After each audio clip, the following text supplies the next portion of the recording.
So version 1.4 of Wuthering Waves is just around the corner, and many people are excited for this. Wuthering Waves have been doing a ton of advertising whenever it comes to the new update, with this one post on their Twitter pretty much giving you a rundown of how the maintenance is going to go on November 14th, which is when the update is going to be coming out. We're going to be getting a ton of compensation, including 300 asteroid, 2 crystal solvents, and even more, and they're pretty much letting us know that the server will be down for a little bit, which again is to be expected. It happens with every single gacha game. But obviously with a lot of this hype behind 1.4, there's been a ton of new events and stuff, which I will go through in this video, but also there has been a lot of talk from a lot of news sites. Now, as a, YouTuber that covers a lot of news and just kind of facts and certain stuff around Wuthering Waves, I pretty much check up on the news sites and stuff like that daily to see if they've talked about anything new about Wuthering Waves. Now, most of the case is that they talk about a lot of stuff to do with leaks, which again, I don't think is great at all. I think that, these news companies are promoting leaks way too hard, and it does get kind of annoying for me, who is someone that wants to report on new stuff, but all these companies are doing are being like, hey, look, they just leaked a new thing, which again,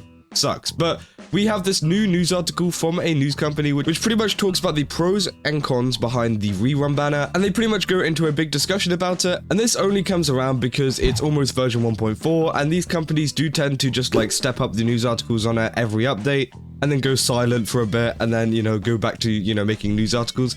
So again, it's going to be very interesting to see what their opinion about the Rerun banners are, and that's what we're going to be getting into in this video. So if you guys enjoyed this video, then don't forget to leave a like and subscribe, and also go to my Twitch where I'm going to be live. I definitely recommend going over there. It'll be down in the pinned comment down below or in the description. Again, it'll be there. You can go give me a follow, and then you get notified as soon as I go live. But let's get back into the video. So this was actually an article from Game Rant, who again are a very, very popular, company whenever it comes to news articles, especially around gaming, obviously hence the name. And I've covered them quite a bit on this channel in the past. Now, they say the case for and against rerun banners in Wuthering Waves. Now, obviously, usually whenever Game Rant makes stuff about Wuthering Waves, it's to do with like locations and farming routes, and sometimes to do with like revenue stuff. They don't really cover anything too crazy, but it seems like this article is actually kind of interesting. So they say, since its debut in May, Wuthering Waves has continued to leave a mark on the open world gacha genre. Not only has Wuthering Waves generated impressive revenue, but it has also won the Best Audio and Visual Accomplishment Award at the Mobile Game Awards, which again is an amazing achievement. I definitely think, Wuthering Waves deserve that, because they do have some of the best audio and visual accomplishments in the gacha sphere, and, maybe in the mobile game sphere. I don't really know, but and they say they also got an honorable mention for Game of the Year. They say with version, I think that's supposed to say 2.0 on the horizon, excitement remains high for the game's narrative and characters. Despite its success, Wuthering Waves is facing some criticism, with players divided on whether rerun banners benefit the game's long-term health. Kuro Games initially launched the ARPG with 18 playable resonators, and the roster has only grown since then. As of version 1.3, the lineup has expanded to 24 characters, with 2 new characters set to debut in the update version 1.4, alongside 2 rerun characters fueling the ongoing debate. So if you don't know, these 2 are actually the characters that are going to be in the kind of rerun for version 1.4. Obviously, Jian was the last rerun that we had, and now we've got Yinlin and Zhang Liao, which a lot of people did find kind of controversial, saying Zhang Liao came out so soon, so why are they doing it now? But I definitely think it was a good move from them, because obviously sales were a little bit low on him, and it seems like Wuthering Waves do want to get a few more sales out of him. And let's be real, although he won't be like some high selling banner or anything like that, there are definitely going to be some people that either missed out or just want to pull on him again. Maybe they're coming back for 1.4 or a later update or something like that. So again, they can go back and actually pull for him, which I think is great. And obviously Yinlin is a very, very good pick for Wuthering Waves, as this was one of the first kind of characters that came out. Obviously she was the one after Jian that came out whenever, her limited banner came out, and she was a very much wanted character. I saved all of my pulls for her, over the course of the Jian banner to then pull on Yinlin, and again, she was a very cool character. She was one of the characters that actually got me into the game of Wuthering Waves, because I saw her ultimate animation and I was like, damn, okay, I need to get into this game. So again, I think it is a very good move that they've actually got 2 rerun banners, as it gives people a choice. I don't think the overall kind of stance from Kuro Games here is to make as much money as possible and for these to be, massive outselling banners or something. And I think that's what people are thinking a little bit too much about, saying that, oh, these aren't going to sell, or, these are some terrible characters to put on a rerun banner. But the problem is that these are rerun banners. You got to remember that rerun banners just don't sell as well because people already have the characters, or people just don't want them, they've already made up their mind. And that's the case with every single gacha game, not just Wuthering Waves. We've looked back at Genshin Impact and Honkai Star Rails, who, do have some rerun banners, and, people do pull less on them because they don't really want, the characters. They've already got them, or they've made up their mind saying, oh, okay, yeah, well, I didn't want them back then, so I don't want them now. And that's totally fine. And obviously there's going to be some people that do want them because, you know, maybe they missed out or maybe they, you know, changed their mind about a character. So I think rerun banners are a benefit. And, you know, GameRant go on to say rerun banners are becoming the typical in Wuthering Waves convene cycle. They say the first rerun banner in Wuthering Waves version 1.3 featured Jiyeon as the spotlighted 5-star resonator, along with the 4-star character Yohu, which I do think is a little bit of a bonus that they're actually adding these limited 4-stars on there. Now, some people don't like that because it means they can't get both the characters, which I do agree. It is kind of annoying that you can't get it on Camellya's banner, but you can only get it on Yinlin and Zhang Liao's banner for Lumi, I mean. But at the same time, I can see where the appeal comes from because, again, a lot of people pulled on that Jiyeon run banner just for Yohu, and obviously we saw with a lot of content creators out there, certain ones, that you know, E6 Terror and stuff like that, which again is a lot of money going towards that, you know, rerun banner. So I think adding a 4-star free character is actually a good move there financially for Wuthering Waves and for Kuro Games, because there are going to be those people that want to get her, and you know, if she was on the camellya banner, well, people are just going to get them anyways and not be as excited, so at least they can get a little bit of money out of people who, you know, do want that 4-star character so badly, because, you know, Yohu, you can get her later on anyways, it doesn't really matter. They say previously Jiyeon debuted in the Prevail the Lasting Night event, which ran from May 23rd to June 13th. Afterwards, it was announced that Yinlin and Zhang Liao would return in version 1.4 as part of Phase 2. While the reappearance of 4-star characters in banners is typical, the reoccurrence of 5-star resonators is now becoming more common.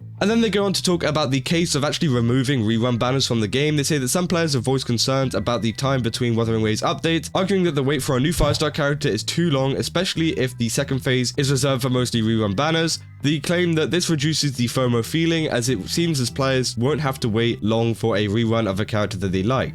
Additionally, there is a statement to be made that frequent reruns could limit the introduction of fresh content and result in a more stagnant experience for the player base. And they say given that each Wuthering Waves patch typically lasts around 37 to 46 days, it can feel like a long wait without someone to get excited about. While the developers could shift focus towards creating more replayable content, companion stories, and fresh events in the meantime, it's understandable that players who either already have a rerun character or chose not to pull them previously might not want to see them return. Overall, this can lead to frustrations for players seeking new and unique content, though the wait between versions may ultimately benefit the quality of work produced by Kuro Games, which I do think is true. I think that, you know, having a lot of these rerun banners do allow them to work on these characters a little bit more and make them the best that they can be. I think that, you know, a lot of these rerun banners are actually necessary and that people, you know, still want to pull on some of these characters. Now, I don't think that, you know, this should be a super common thing and that, you know, it should be slowing down the game or anything. I do agree that a lot of, you know, having rerun banners and stuff can kind of stagnate the game, but also Wuthering Waves is working to improve that in many other ways where they can actually, you know, kind of keep you engaged in the game without it just being about pulling for characters. For example, you know, in the last update with the Encore story, I definitely think that dragged me into the update much more than it would have if it wasn't there, because obviously the story was so great, I got so hooked to the update, and again, it was just an amazing one to play, and there wasn't really a character that I wanted. It was during the Jiyeon banner patch, it was during the Jiyeon banner rerun, so again, you know, he wasn't really compelling me to pull him or anything, but playing the Encore story, playing some of the other events that they put out, not just the Encore story, there's so much more. I think that's definitely where, you know, Wuthering Waves are trying to tap into, so that you have other stuff to be more excited for, and, you know, you don't have to rely on being a limited character. But again, I do see why people are frustrated, because again, it is a gacha game, so they should be putting out a few more characters, but honestly, I don't think the pacing is too bad, and I don't think it's going to be the end of the world. They say the case to keep Wuthering Waves rerun banners, so they pretty much go on the flip side of this and say, conversely, some players see rerun banners as a way for newcomers to obtain resonators they've missed, while also giving others another chance to pull for a character they couldn't get before. This is often due to limited convene materials. For free-to-play players, gathering the necessary asteroid or tides can take a considerable amount of time, and knowing which temporary banners are coming in advance allows players to plan and save their materials for the characters they want. While it doesn't guarantee a resonator, Wuthering Waves' pity system is designed to increase the chances of obtaining them, which again, I think is great. I think that, you know, increasing the chances is a very good thing that Wuthering Waves does there. And they say Kuro Games' open world title has been praised for being friendly to free-to-play players, even over long term. As a result, continuing to introduce rerun banners would likely satisfy the portion of the community, as FOMO is often used in the game to encourage spending, something that isn't always feasible for anyone. And I definitely do think that is a big factor. I think that FOMO is a good thing for selling banners, but at the same time, it is also kind of predatory, you know? Companies want, you know, characters to be FOMO. They want them to have this kind of FOMO around them, so that people, you know, pull for them. But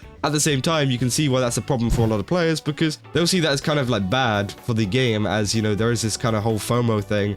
And I definitely think that is a kind of, you know, detriment to some of the gacha games that are out there. But I think Wuthering Waves has a good little balance at the moment of, you know, what's FOMO and what's not FOMO, which I think is great. And they say furthermore, others have compared Wuthering Waves to Genshin Impact and other Hoyoverse titles, arguing in the early stages these games featured an overabundance of characters who rarely get time in the spotlight due to their mass production. With new 4-star characters continuing to be released alongside a 5-star rerun banner, supporters of rerun banners argue that there is enough to keep players satisfied while waiting for Wuthering Waves' next update. So again, very interesting article there from Game Rant. I think it does talk about a lot of the issues that are going on with the rerun banner, but also highlights a lot of the kind of positive sides of it that the community, you know, really need and that the community really want and that they've been talking about. I definitely think this is a kind of like more closer to the community kind of article. I don't think this is like created by someone who doesn't know what they're talking about. It definitely seems like they exactly know what they are on about, and, you know, they're kind of involved in the Wuthering Waves community themselves. So again, very, very good article. I definitely think it brings up an interesting point.